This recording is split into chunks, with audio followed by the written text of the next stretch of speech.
This is Democracy Now!, democracynow.org, The War and Peace Report. I'm Juan Gonzalez. As we turn now to our last segment, European leaders are preparing to unveil their plans for addressing the sovereign debt crisis that's threatened to tear apart the Eurozone. Both France and Germany are expected to push for changes to the Eurozone treaty, including centralized oversight of national budgets and tighter reins on debt. In a speech Thursday, French President Nicolas Sarkozy said radical changes are needed in order to save the euro. Alors je le dis ici, l'Europe doit être repensée, l'Europe doit être refondée. Il y a urgence. Let me say it here. Europe must be rethought, refounded. It is urgent. The world won't wait for Europe. If Europe doesn't change fast enough, the history of Europe will be written without it. C'est la conviction de la France. This is France's conviction, and it is Germany's conviction. We must discuss our budget policies, not so that they should be the same everywhere when situations are different, but so that they can converge rather than become more distant. Let's examine our budgets with punishments that are more automatic, more rapid, and more strict for those who do not respect their commitments. Sarkozy's address came after central banks, including the U.S. Federal Reserve and the European Central Bank, took coordinated action to prevent a credit crunch among European banks. Well, for more on the developing crisis in Europe, we're joined by Richard Wolff, Emeritus Professor of Economics at the University of Massachusetts, Amherst, and visiting professor at New School University. He's the author of several books, including Capitalism Hits the Fan, The Global Economic Meltdown, and What to Do About It. Welcome to Democracy Now! Thank you. I want to start with this decision of the Federal Reserve Bank, as well with the European Central Bank, to make more money available to European banks. Well, this is not the first time the Fed has done this. In fact, the Fed is recognizing that another bailout is needed, that all the steps taken over the last few years to try to cope with this crisis of our capitalist system haven't worked. And so we're now again on the brink of a crisis. And again, public money and public institutions are bailing out a private banking system and a private enterprise system that is not working and is not solving its own problems. But this is now, again, the Fed helping out, not even U.S., bailing out not only U.S. banks. We're talking about European banks as well now. Yes, and I think it's a wonderful illustration for everyone about how interdependent the world economy has become. The United States will suffer if the European situation keeps going in the direction it's going, just as the reverse has been true. Many of Europe's problems right now come from the crisis that began in the United States in 2007. And I think the Federal Reserve realizes that to observe national boundaries is to put your head in the sand and not deal with what will happen here in the United States if something isn't done. The continuing conflict among the European countries with Germany and France on the one hand trying to preach austerity to the rest of the members of the Eurozone. Could you, what's your analysis of what is going on there? I think what you have in Europe is a failure to understand that if you have very unequal members of your society, there's going to be tension that has to be dealt with. The Germans are the most powerful economy. Most of that has nothing to do with Germany per se. It has to do with the fact of history that a few years ago, just as the European Union was coming together, the collapse of Eastern Germany brought into the Western German economy a highly skilled, highly disciplined, and low-paid industrial workforce that gave Germany an advantage because of the collapse of Eastern Europe that the other societies in Western Europe did not have. And so Germany got a jump start on this thing, is doing really pretty well for a whole bunch of reasons, and wants everybody else to take all the suffering from this economic crisis. The rest of the Europeans are not willing to do it. The Greeks are fighting back, the Portuguese, the Irish, the Spanish, the Italians, and we're only at the beginning of that process. Fundamentally, this is a struggle to take a crisis caused by the business community and the governments they support and make the mass of people pay for it. That's what austerity means. And the real test here is whether the mass of people will absorb it and accept it. And I think what's happening is that they didn't accept it in Greece, they're not accepting it in Italy, and so they're trying to make it a continental austerity program led by the powerful countries, and I don't think that's going to work any better than what has been done in the individual countries. Well, there was another 24-hour general strike in Greece to protest these austerity measures yesterday, and you're seeing a situation where, as you say, the individual national governments are not being able to overcome the resistance of their own populations to these measures. So is, in a sense, this push by Germany and France for greater integration, a means of creating a new power over these national governments? It's the attempt to do that. But, you know, if you internationalize the pressure to produce austerity, you're going to provoke and organize the counter, the revolution from below that says we are not going to pay for a crisis we didn't cause, and for a crisis that has been resolved by trickle-down economics in which all the governments, like here in the United States, help the banks, help the big corporations, boost the stock market, leaving the mass of people to look at a recovery program that doesn't include them, and then now to be asked to pay for the crisis and the recovery program that was never for them. It's too much, and it's provoking, whether it's Occupy Wall Street here or the anti-austerity general strikes in Europe, a kind of movement from below, the likes of which we have not seen for half a century. And of course, the movement is not just within the Eurozone itself, and Britain just went through a major general strike as well against the attempts at austerity there. In England, this strike was as big as the last one that everyone remembers back in the 1920s. You saw unions and students and others coming together in huge numbers, challenging Britain's government, which is a conservative government now, but the same thing is happening in other societies where you have left governments. Anyone that's going along with this austerity is in political trouble and will be in deeper political trouble as this crisis deepens. And I also think, as an American, that we ought to be very careful before we call this a European crisis. What we're seeing in Europe is highly likely to be a foretaste of what will come here.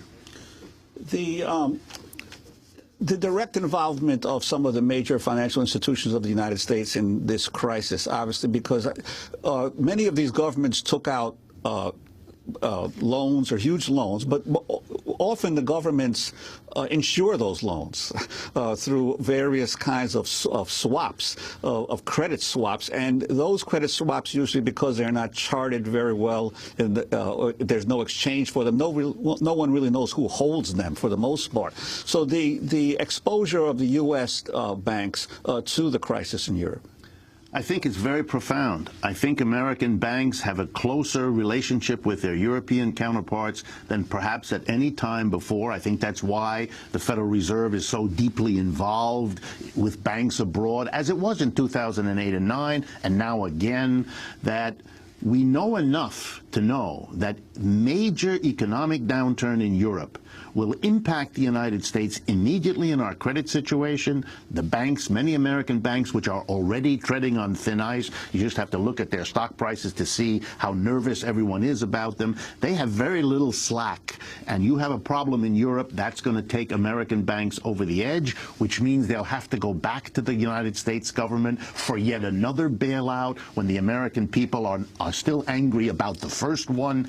You're getting politically impossible problems arising because of this interdependence.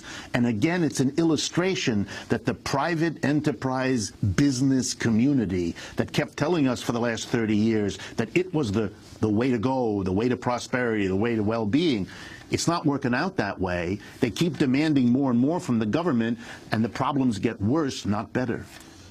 The crisis, if you listen to President Nicolas Sarkozy of France, the crisis is not something that will await a resolution. There's a summit meeting next week of the European leaders, and Sarkozy is saying that if the right decisions aren't made, Europe could be swept away. The problem with Mr. Sarkozy, who is widely known in his own country under the French term le clown, which in English translates like it sounds, the clown. He keeps telling everybody that he's going to act in the next week. Then he has a meeting, usually with Mrs. Merkel from Germany, and then big statements are made, much drama, the French like that anyway.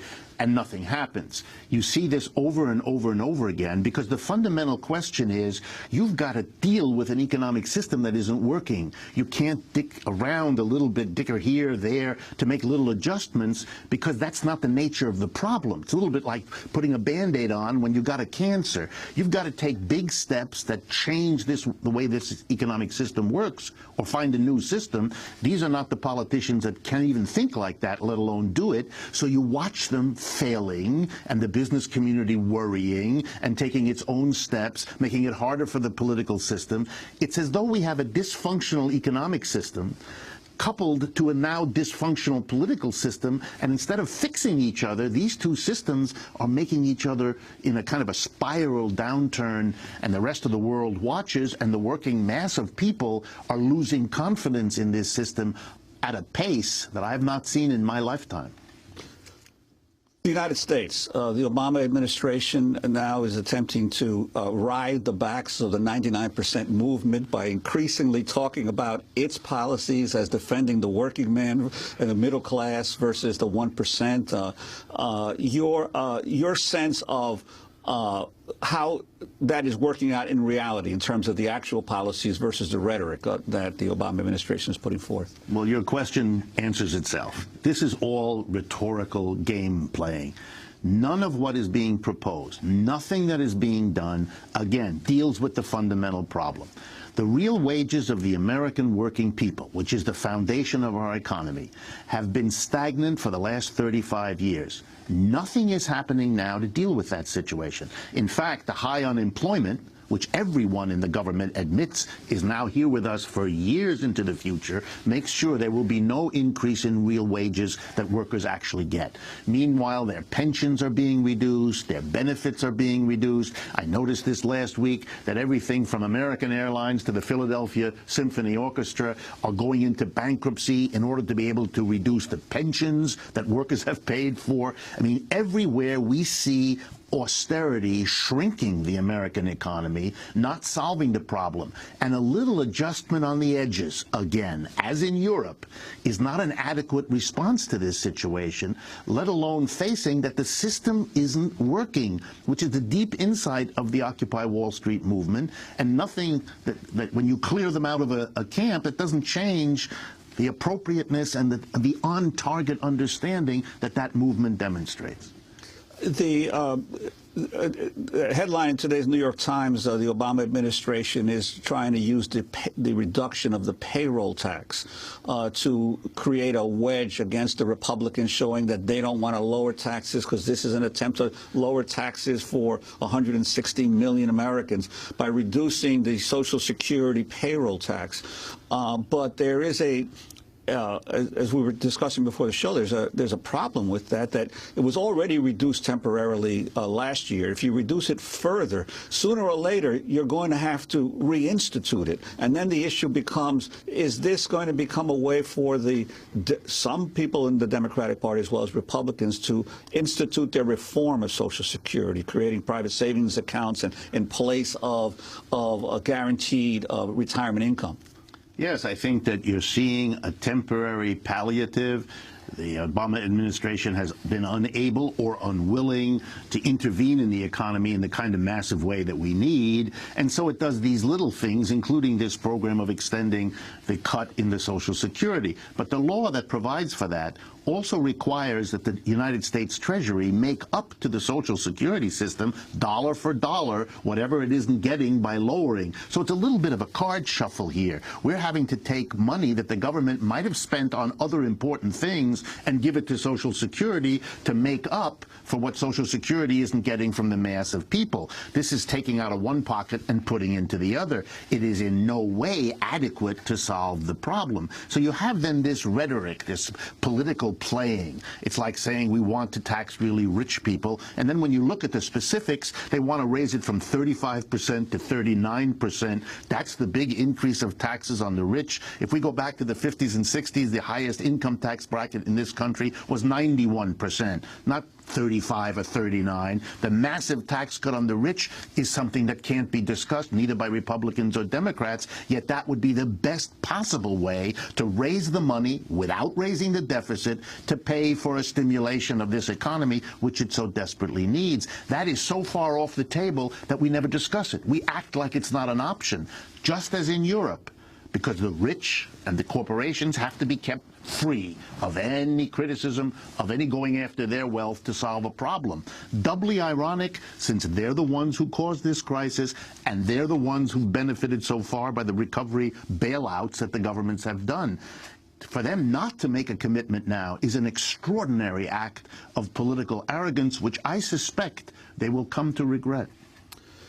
Another proposal that's been floating around but not gotten much attention at all is the financial transaction tax, which would basically not only begin to tax these constant trades that are occurring on Wall Street, but also in one sense might dampen some of the constant speculation in stocks, where people are buying and selling stocks on a daily basis, not really investing in these companies, but just speculating in them. Well, it's a very popular idea, particularly in Europe, where it's caught on more than here, even though it's often attributed to an American economics professor who was my professor, as it happens, James Tobin, a Nobel Prize winner.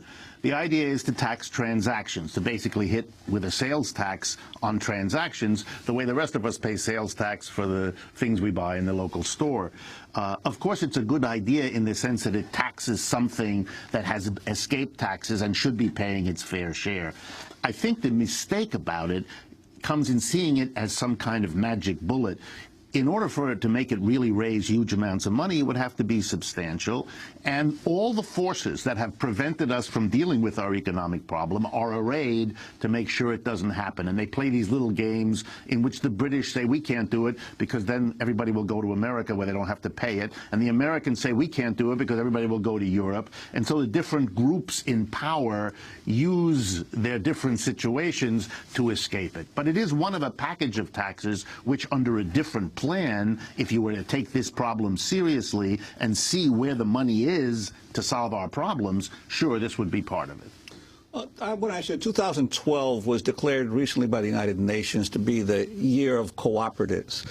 Can you speak to alternative democratic models that might be brought into play and might have some impact on where the economies of the U.S. and Europe are heading? Yeah, I think that we're going to see a lot of interest because of the UN, but for many other reasons. This is a system that isn't working. The traditional enterprise that we have in the United States, shareholders, usually a few that own the bulk of the shares, select a board of directors, 15 to 20 people who make all the decisions. They've made those decisions, where to invest, how to invest, what to do with the profits, and here we are with the results.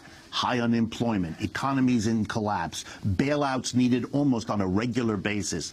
I think more and more people are beginning to recognize we need fundamental change. And one of the models of an alternative would be a different way to organize a store, an office, a factory. And instead of a top-down, conventional, shareholder-driven entity, why not bring, as we say, and in your program in particular would be appropriate, why not bring some democracy to the enterprise? Why not try to let the people in each enterprise make these decisions democratically and collectively, both within their enterprise and with the communities that are interdependent with these enterprises? Let's start from that. And you know, think a minute with me. If the workers themselves made the decision, would they move the factory out of the country as quickly as we see capitalist enterprises do? I don't think so. Would they use dangerous technologies that are toxic? Not likely, because they live with it and so do their children right there. The decision isn't made by a board of directors thousands of miles away. And would they use the profits in a more socially useful way that benefits everybody? Well, they are everybody. That's what democracy means. And I think we would see a lot less speculation, a lot less of the problems that have gotten us to the impasse now if we were open enough as a society to look at alternative ways of organizing our business and make our commitment to democracy mean something, not just in the communities where we live, but in the workplaces where we spend most of our adult lives. And in about 30 seconds that we have left, the impact of the Occupy Wall Street movement on the national debate on these issues? It is long overdue. I am deeply moved by it. They have put this question of economics, how we live, how we've divided our society between rich as a tiny number and poor, they've put that on the national agenda. For that, we will be grateful to them for years to come. The taboo about looking at capitalism, the way we've looked at our other institutions, is overcome, and they're the ones that deserve the credit. All right, well, I want to thank you very much, Richard Wolff, Emeritus Professor of Economics at the University of Massachusetts Amherst and visiting professor at New School University. He hosts a weekly program, WBAI 99.5, called The Economic Update, every Saturday at noon. And he's also the author of Capitalism Hits the Fan. That does it for today's show.